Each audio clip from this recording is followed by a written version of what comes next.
that state of spaciousness is already in you all the time.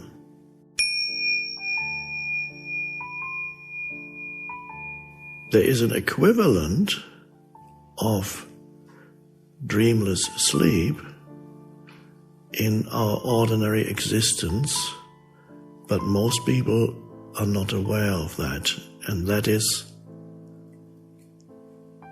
a dimension of consciousness that is possible for human beings, that has certain similarities with dreamless sleep.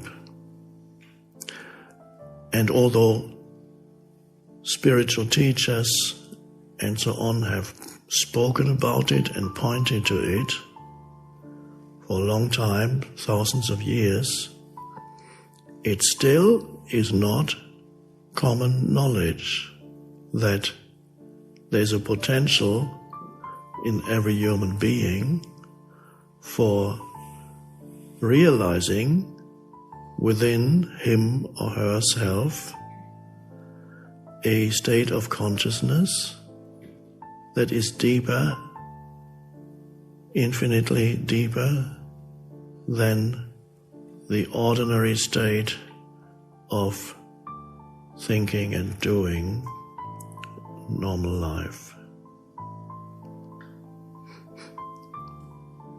I sometimes call that state spaciousness, inner spaciousness, or sometimes call it presence or stillness. In Indian spirituality, India, they have a word for, they have been talking about it, they have a term for this, they call it the fourth state of consciousness, Turiya, which is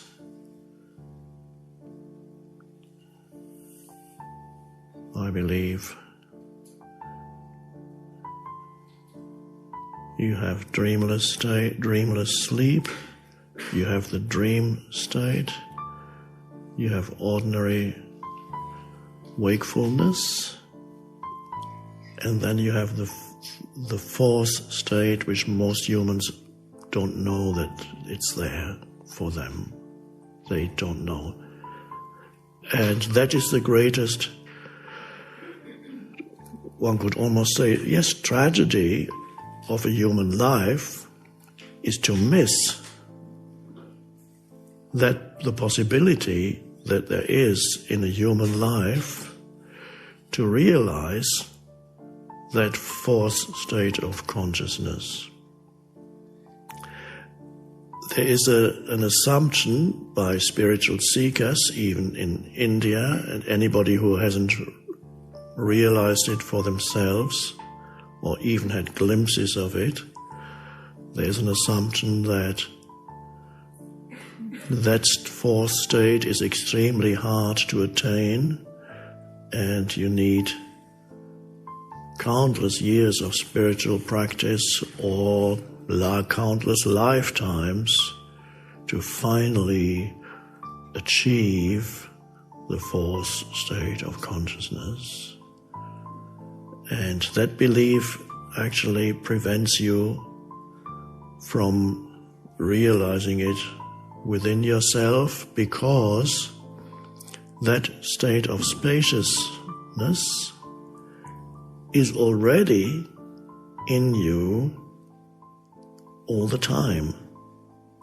So if you have the belief that it's something that you need to achieve at some future point, that belief, that thought would continuously prevent you from realizing it now. Because you mentally will always project, and then you say, I'm going to meditate because I want to achieve at some point the fourth state. And then that can be a great hindrance in your meditation, because it prevents you from going deeper into the present moment where the fourth state is. Or one could almost say it's not just where the fourth state is, the present moment is the fourth state of consciousness. The space of now, not what happens in the now, but the deeper the space in which it happens. The background to your life is continuously there, and continuously also often seeps through one thought, in between two thoughts. You go 3 seconds. For 3 seconds you are free of yourself,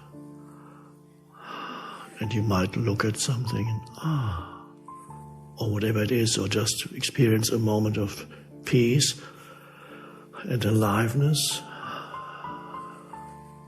And then, of course, you get drawn back into thinking. And then at another time, a little space comes in again when you're maybe all kinds, when you're tasting something. Perhaps there's just the perception of the taste without any mental interference, just an aware presence behind the sense perception. And then you notice that the state is always there. Every thought exists in that space, is only a wave movement in the space. And so it's not something that you need to attain as if you didn't have it, but because it's already here, it is essentially who you are. It is intrinsically one with the essence of your being. And if you don't know that, then your life is very limited to just a little person with no transcendent dimension to your life whatsoever. And so here we are in order to deepen our realization of inner spaciousness. That's all. It's so you realize something that is already here, rather than needing to look for it. So why do you often not realize it? Because you overlook it.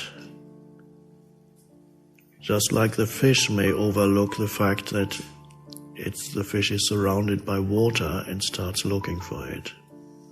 Where's the water? People keep talking about the water. And the more the fish looks, the less likely that it'll find the water.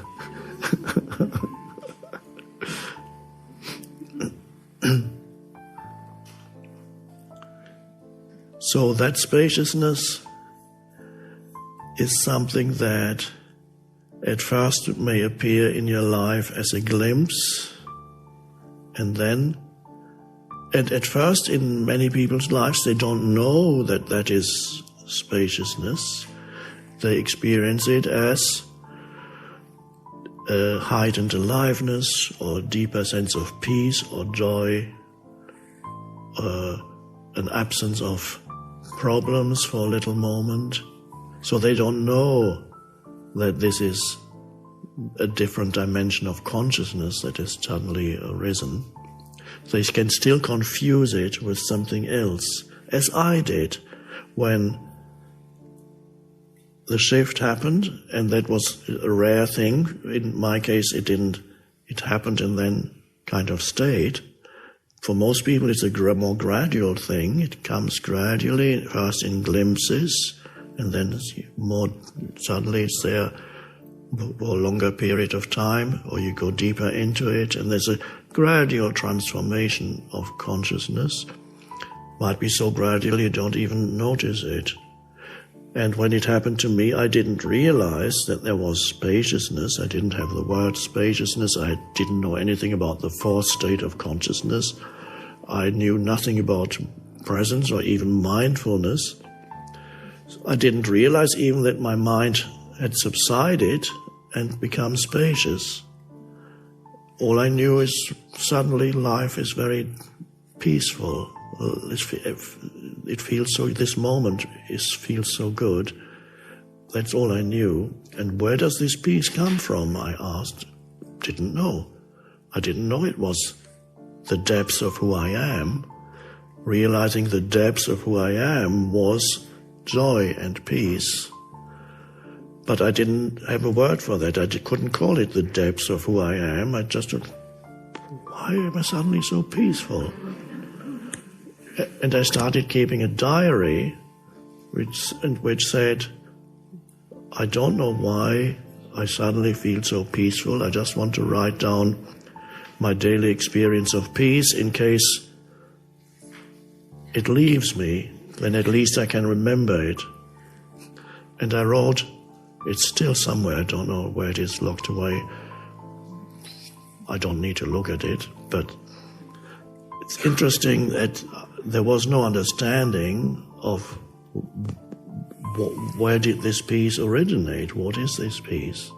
How did it come about? So the understanding came later. So you too, you may, well, not you, but people in your life, anybody who is not totally, continuously unhappy, anxious, angry, fearful, or continuously upset, or continuously in a state of deep discontent, and there are people like that. Don't know what the percentage of the population is, but a not insignificant percentage of the population live in an almost continuous state of discontent in one form or another. There's always a residue of anger. They're just waiting for the next thing to be angry about, to be upset about, or there's a continuous,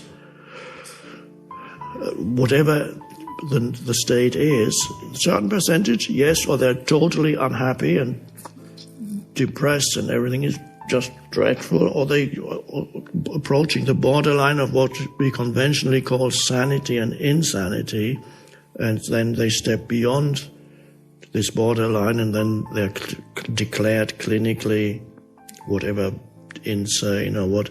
And so there are many people in mental homes who are so obsessed with their minds, no space whatsoever, and people are very unhappy, totally unhappy most of the time. Also, they experience virtually no relief from their mind, so no spaciousness at all makes for a very unhappy life.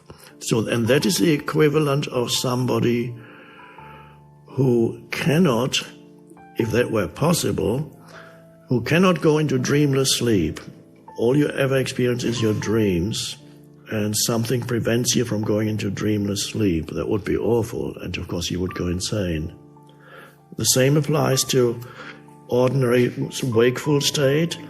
Somebody who has absolutely no access to the spaciousness within will be extremely unhappy in their ordinary wakeful state and will make others unhappy. Some become violent and create violence, and sometimes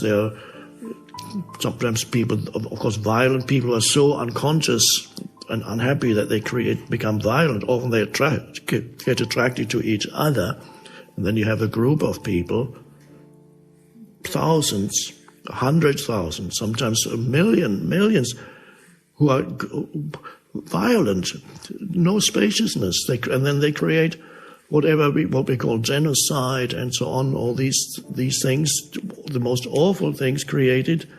Life becomes a nightmare. They create a nightmare, either a collective nightmare or a nightmare in their personal lives. So that is like somebody who has absolutely no access.